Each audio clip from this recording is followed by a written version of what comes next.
So hello everyone, thank you for being here on what is possibly the hottest day of the year so far, and you could be outside in the sunshine eating ice cream. So in light of that, I will do my best to make this as valuable as possible to reflect your attendance and time. I thought that this would be an interesting topic today, because when you think about the marketplace generally, it's noisy, it's getting noisier, and more I think things like stepping into your authority, having a voice that people can trust, having a way to stand out is increasingly important. So if you've not done anything like this, an audit of where you are over the last 6 months, then you should find this valuable. So just to be clear, I'm assuming that everybody's business owners are business owners here. I think there's nods all around. But you can use this type of process for personal brands, and I've also used it in the context of leadership coaching, so helping leaders to develop their identity and to be clear about how they want to stand out. So I've tailored today around business owners, but you can use it in other contexts too. So it's for you if you're one of those, which you are, which is good. But it's also for you if you've ever asked yourself this question. Because every human I know has. So double checking there's no aliens here. The reason for that is that we're social animals and we need other humans to survive. So if you think of, way back when you were at school, you got graded. You create your sense of identity by comparing yourself to others and what they think of you. You're an A at maths or a B at sport or a C at sport, and your best friend's this and this and this. So we create our sense of identity by comparison, by reference point with other people, and that's all really normal and fine. And it's a great thing to do to check, well, what do people really think of me? Because it helps us develop our sense of self.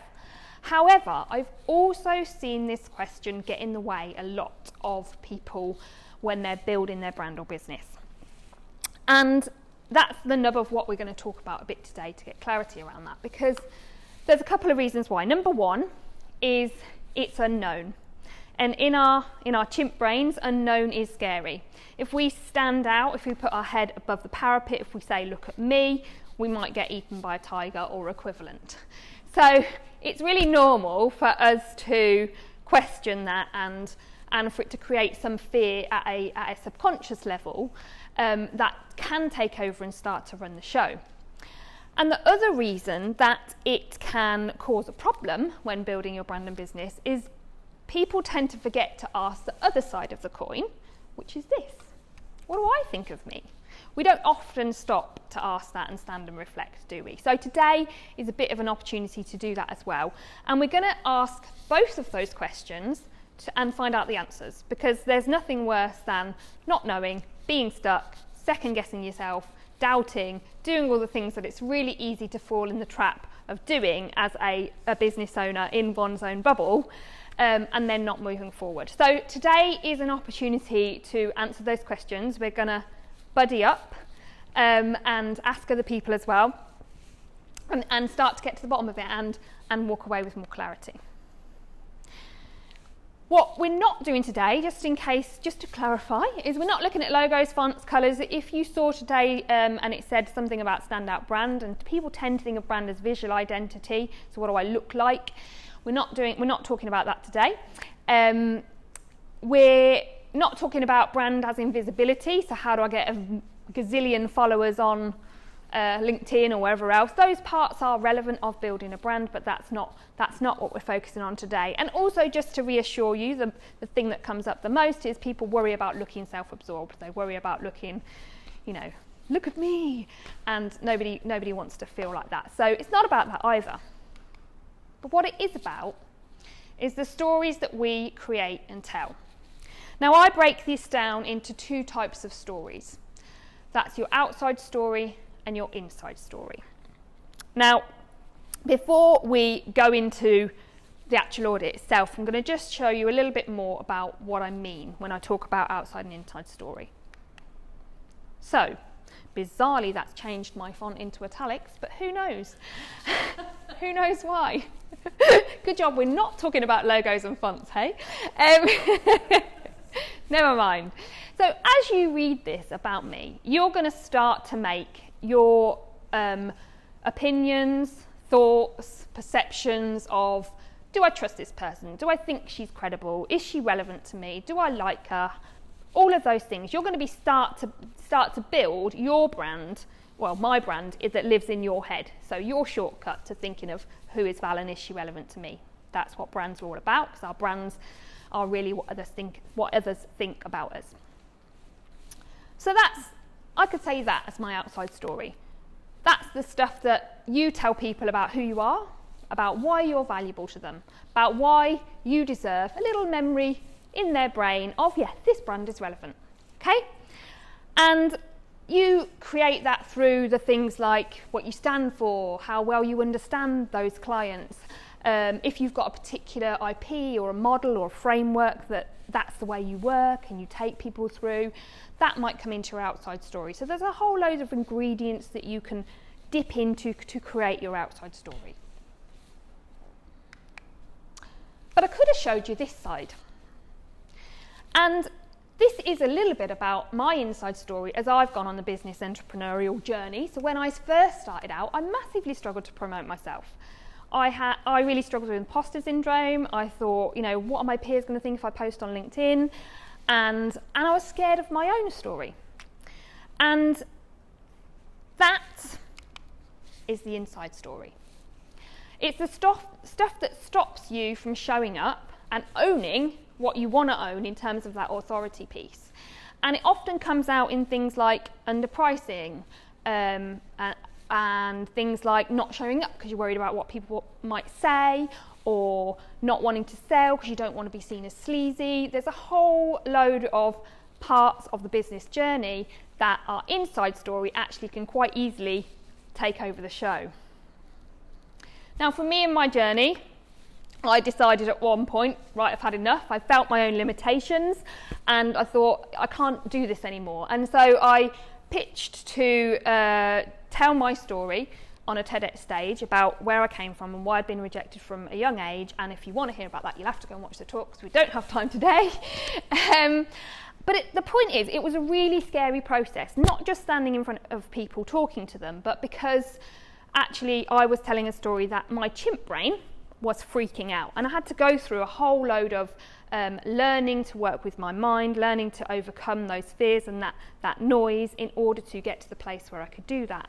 And those learnings really bring me to what I now teach today, which is you can't create an identity, what others think of you, unless you've got clarity and you can control the narrative of your inside and outside story. So how do we do that? How do we control the narrative?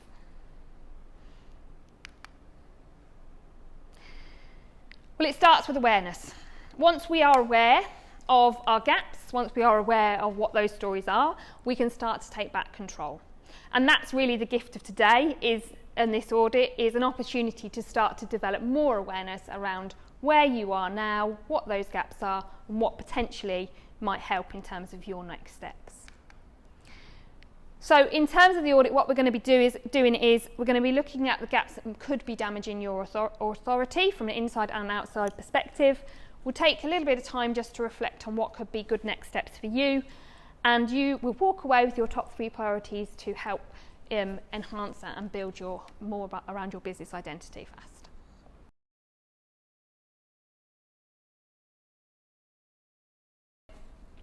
Okay, so what I'd like you to do is also choose a profile, whether that's your website, your LinkedIn, something that you think, actually, I'm going to just use this as a reference point of somewhere that I'm presenting myself, and I want people to be able to understand me. I want people to be able to get what I'm about.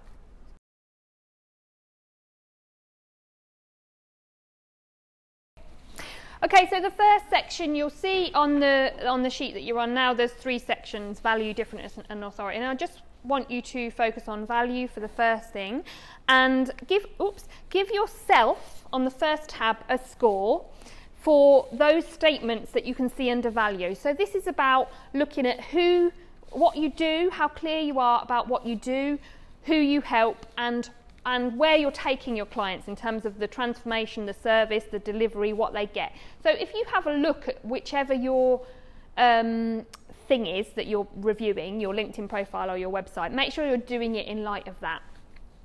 Not just the things in your head, but actually what you've said. Give yourself a score from 1 to 5 of how well you think you communicate those things in terms of those statements.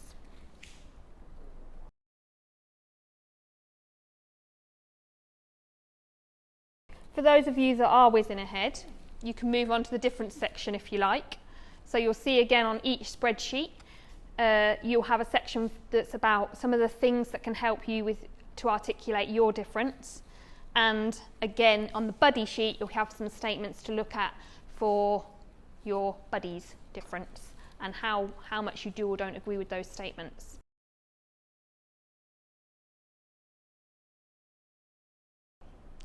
And then thirdly, when you've done difference, you don't need to rush, but why should we believe you? So what's your authority positioning? And that means, actually, is it about number of years experience? Is it about results you've got for clients? Is it about awards or accreditations? Or is it because you're published in certain places? As you're reading both yourself and your buddy's profile, are you convinced? Do you go, yeah, let me give you my money? That's what we're looking for. So again, you'll see a set of statements under the authority markers for both yourself and your buddy to give yourself scores on.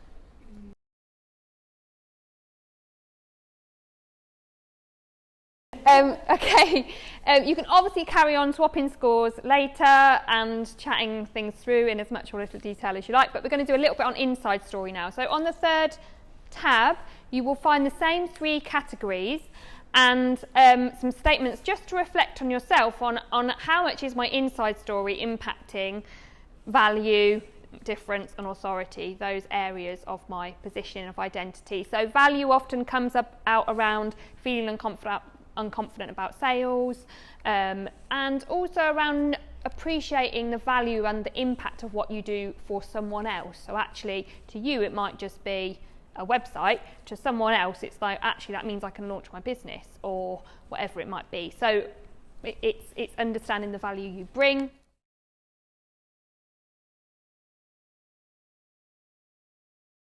The difference is being really clear about you, being really grounded about this is what I stand for, these are my values.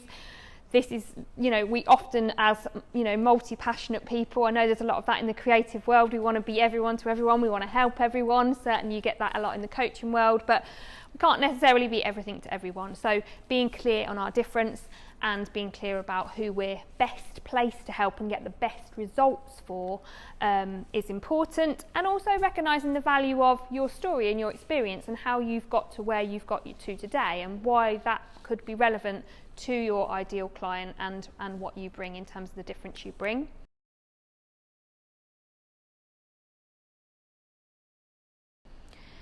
And then finally, the authority piece in terms of that inside story. As mentioned, it can show up in terms of not wanting to put yourself out there, wanting to be seen as boastful, and then it's very often British, isn't it, to downplay our expertise. We don't want to be seen to be blowing our own trumpet. But we do have to a certain extent, actually own our expertise and own our authority, and that's important as business owners or any brand, any brand, whether that's a personal brand or a leadership brand.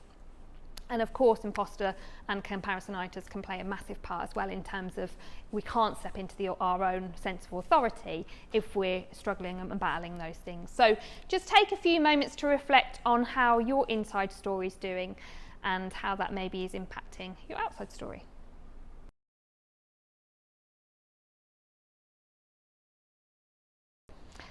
Okay, so when you've done that, you should then be able to go to the last spreadsheet on there, which should give you your business identity scores.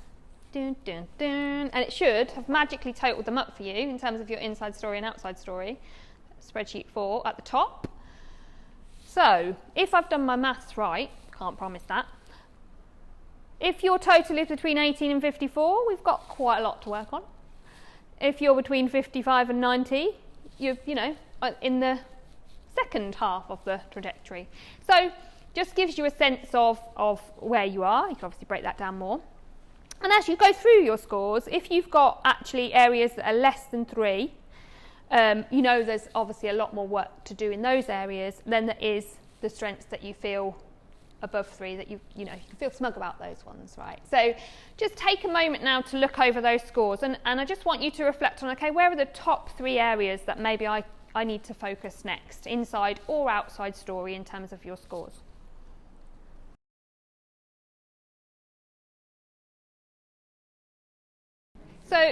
So my connection story, often I use, you know, I felt this when I first started in my business. I struggled to promote myself, and then I did this, and actually I understand this isn't easy. I understand this isn't straightforward to do, to develop your own identity. That's one that I use as an example. It shows how your experience or experiences link. So in terms of your top 3, now we're just going to take a few moments to reflect on actually what we want to do with what we've learnt today. It's all very good, isn't it, having awareness, but if we don't take action, we've wasted 45 minutes, which we don't want to do. So what is a coach if they don't make you take action? So we're just going to take a few moments to reflect on these questions in relation to those top 3. Maybe just start with 1, and you can always carry on this afternoon if you want to spend a bit more time on this. Just so everyone's taking pictures, it's a good sign. So what we want to be thinking about, well, what's really going on here? So you mentioned, actually, I can't fix this right now. It's not a quick fix. And that might be the case. It might be if you're a new business or you're going through a transition, you haven't done the ideal client research. You're still understanding what's working and what's not. You can't nail that down yet, or you're in the process of it. So we know that, so actually we're already working on it. Or if it's a mindset piece, I'm not showing up. What's really going on here is I'm worried about X, Y, Z, or someone thinking this, or I haven't got anything to say. So the first step is what's really going on here in terms of this score. Why is it low? And making sure you understand that. The next thing is, well, what would make it a 5? If it was to be the best it could be, what would be different now to what is?